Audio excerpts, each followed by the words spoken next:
¿Es acaso la inteligencia artificial la herramienta que finalmente vino a revolucionar la educación?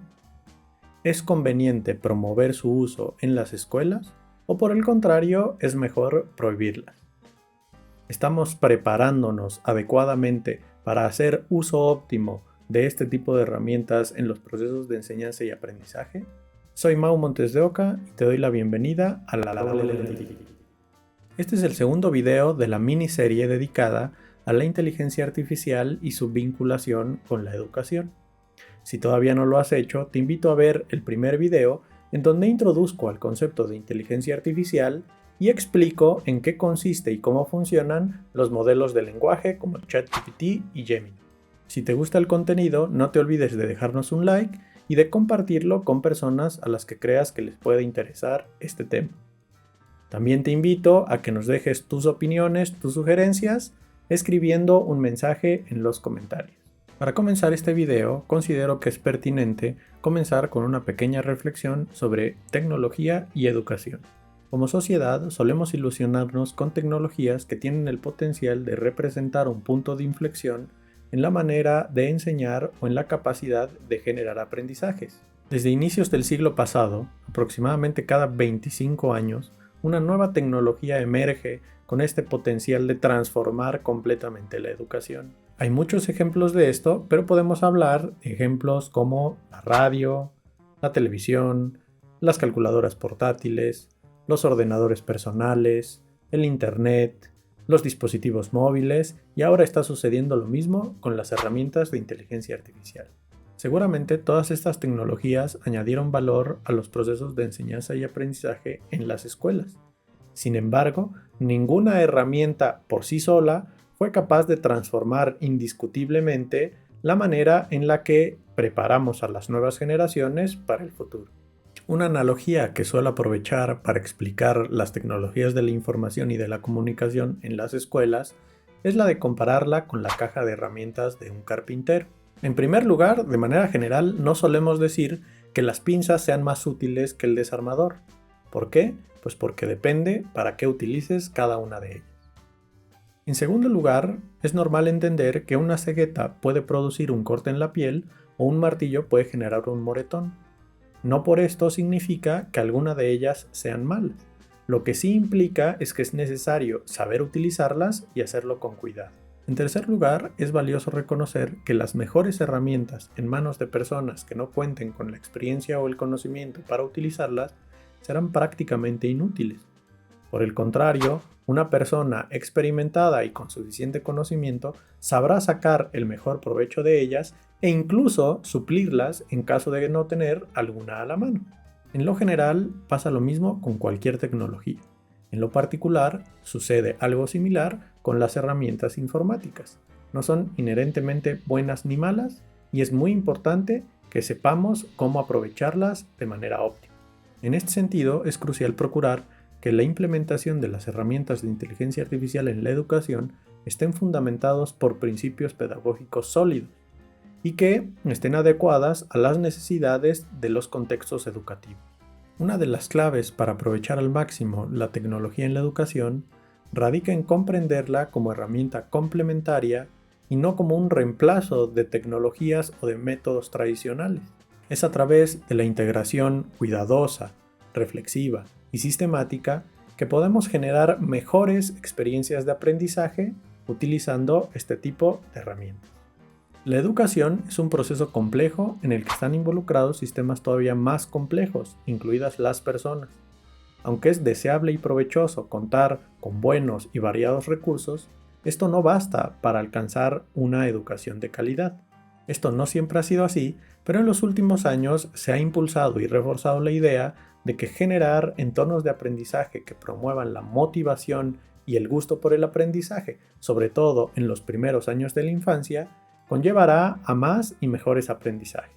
Hay corrientes pedagógicas que establecen que si se desea desarrollar competencias para la vida en función de habilidades de pensamiento, capacidades sociales y destrezas procedimentales, los recursos fundamentales que han de utilizarse son los que promueven el desarrollo del lenguaje a través de la lectura. Es decir, se afirma algo que parece que tiene bastante lógica, que es que si una persona sabe leer y practica frecuentemente el hábito de la lectura, entonces generará competencias para la vida. Importante entender que al referirnos a saber leer, no solo nos referimos a poder descifrar los símbolos o signos de un idioma, sino más bien a un proceso comprensivo y reflexivo. En el video pasado expliqué que existen muchos tipos de aplicaciones que pueden catalogarse como herramientas de inteligencia artificial, pero que recientemente solemos utilizar este concepto, el de inteligencia artificial, para referirnos a un tipo específico de herramientas que son los modelos de lenguaje. Es cierto que los modelos de lenguaje son una excelente oportunidad para dinamizar los ambientes de aprendizaje y hacerlos más estimulantes para generar curiosidad y gusto por el aprendizaje. Sin embargo, como suele suceder con las innovaciones didáctico-pedagógicas, tienden a propagarse de manera muy veloz y a veces se aplican con buena intención, pero sin conocer profundamente hasta dónde son benéficas y desde dónde se vuelven contraproducentes. Una necesidad real de la educación consiste en revisar lo que se enseña en las escuelas y adaptarlo o adecuarlo para el mundo actual y el mundo del mañana. Para esto, las autoridades educativas considero que deberían de preguntarse lo siguiente: ¿cuáles son los conocimientos, actitudes y aptitudes en las que nos deberíamos de estar enfocando para transmitir a las siguientes generaciones? ¿Cómo queremos enseñar esos conocimientos, aptitudes y actitudes? Pero quizás la pregunta más importante es: ¿para qué queremos enseñar lo que hemos decidido enseñar?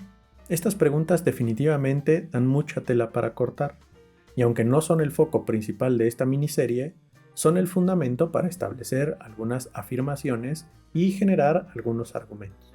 Una de las primeras aseveraciones que me gustaría exponer consiste en que la prohibición de este tipo de herramientas es prácticamente imposible. Incluso si las escuelas decidieran vetar o excluir de sus procesos de enseñanza a este tipo de herramientas, muy probablemente sus estudiantes y sus profesores seguirían utilizándolas, ya sea con fines académicos o no. A mi parecer, una postura responsable es la de incluirlas, pero de manera limitada.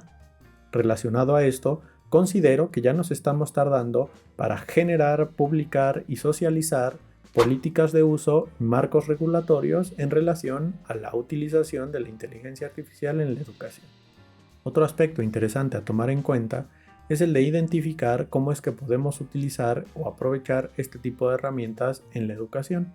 Las herramientas de inteligencia artificial podrían utilizarse como herramientas de enseñanza, como herramientas de aprendizaje, como herramientas para la gestión de clase o de un grupo o incluso para la gestión escolar. Ser consciente de lo anterior es crucial porque cuando hablamos del potencial de las herramientas de inteligencia artificial en la educación, sería valioso especificar el tipo de herramienta y la perspectiva de uso de dicha herramienta, sobre todo porque no todas aportarán lo mismo ni de la misma manera. Asimismo, es necesario reconocer que enseñar sobre inteligencia artificial debe ser algo más que una simple capacitación técnica. Se debe extender a conocer los principios básicos del funcionamiento de este tipo de herramientas, pero también a entender sus limitaciones, reflexionar sobre aspectos éticos y considerar formas de uso responsable. Concentrándonos en los modelos de lenguaje, resulta valioso sopesar los riesgos y los beneficios del uso de este tipo de aplicaciones en la educación. Comencemos explorando 5 aspectos negativos. En primer lugar, tenemos el riesgo de la dependencia tecnológica, pues su uso excesivo podría representar un obstáculo para el aprendizaje y un freno para el desarrollo de habilidades de pensamiento crítico y creativo. Queda claro que a menor edad, este tipo de peligros podrían tener consecuencias más notables. De ahí que existan pronunciamientos para evitar el acceso a este tipo de herramientas a menores de 14 años y a partir de ahí incorporar su estudio y su aprovechamiento de manera progresiva. El uso de modelos de lenguaje también podría promover aprendizajes superficiales en donde los estudiantes convivan con información sin comprenderla a profundidad. Un segundo riesgo tiene que ver con lo que se denomina sesgo de confirmación. Este tipo de sesgos pueden promover a posturas dicotómicas, polarizadas en función a que se busca, se promueve y se acepta información que concuerde con creencias preexistentes. Esto es un potencial obstáculo para el aprendizaje porque implica indagación selectiva y errores de interpretación. Cuando una persona utiliza un modelo de lenguaje, se convierte en creadora y consumidora al mismo tiempo, y es posible que dirija las respuestas hacia una dirección específica. En tercer lugar, consideremos el aspecto del incremento de la brecha digital. Esta está relacionada tanto con capacidad de uso como con accesibilidad a las herramientas. Esta última puede conformarse por una cadena de eslabones que puede iniciar desde contar con electricidad, avanzando a contar con un ordenador o una computadora, tener internet o hasta con el poder adquisitivo y la disposición a pagar los servicios con costo. Es importante reconocer que la brecha digital no necesariamente tiene que darse entre individuos de diferentes generaciones, también se puede dar entre individuos de la misma generación. En cuarto lugar tenemos otro sesgo, pero a este se le denomina sesgo algorítmico. Como ya dijimos, este tipo de herramientas, por contrario que parezca, son incapaces de pensar. Más bien generan sus respuestas en función a la identificación de patrones dentro de una gran cantidad de información. Esto los puede llevar a respuestas imprecisas, incompletas o falsas. El quinto aspecto negativo puede llegar a ser un tanto controvertido. Los modelos de lenguaje no pueden reemplazar la relación entre personas, en este caso la relación entre docente y alumno. Estas herramientas podrían tener limitaciones para generar orientación o apoyo para los estudiantes que lo necesiten. Ojo, sí lo pueden hacer, pero seguramente lo harán de manera incompleta o sin considerar aspectos sutiles de la relación humana. Este punto lo voy a vincular con una experiencia personal. Seguramente varios de nosotros conocemos plataformas como Khan Academy, Delta o Brilliant. Yo soy aficionado a este tipo de herramientas. Estas son plataformas muy completas, muy bien organizadas, con un enfoque didáctico específico y que incluyen formas de gamificación para motivar al aprendizaje. Seguramente han ayudado a muchísimas personas a aprender los contenidos que en ellas se presentan. Sin embargo, es probable que su eficiencia dependa en gran medida de la motivación y del gusto por el contenido de los usuarios antes de que utilizaran estas plataformas. Puede suceder lo mismo al utilizar los modelos de lenguaje.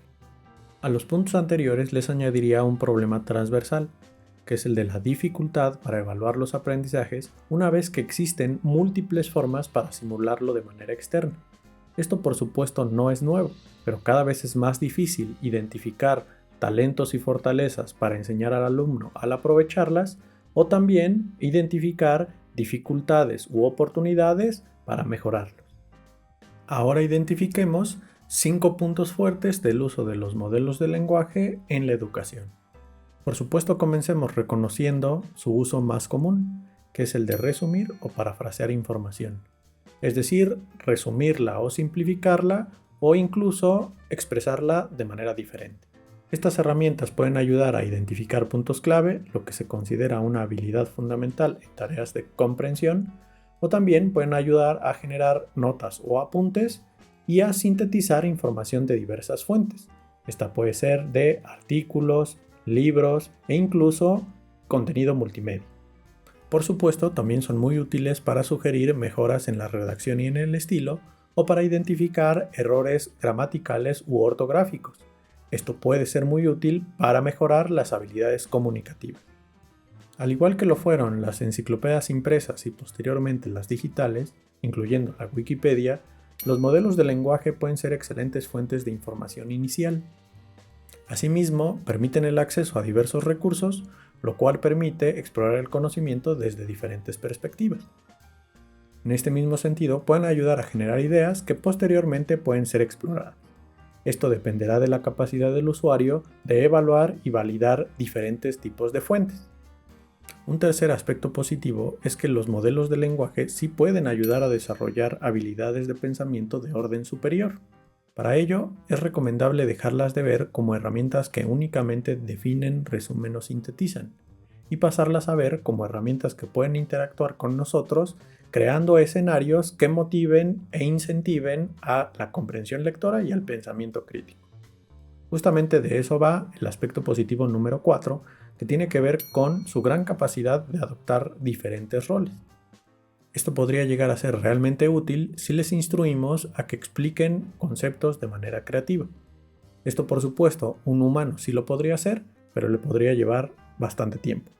Eso también significa una gran oportunidad para personalizar el aprendizaje, pues nos pueden brindar recomendaciones sobre cómo ajustar niveles, gustos o ritmos de aprendizaje y trasladarlos a un alumno o a un grupo.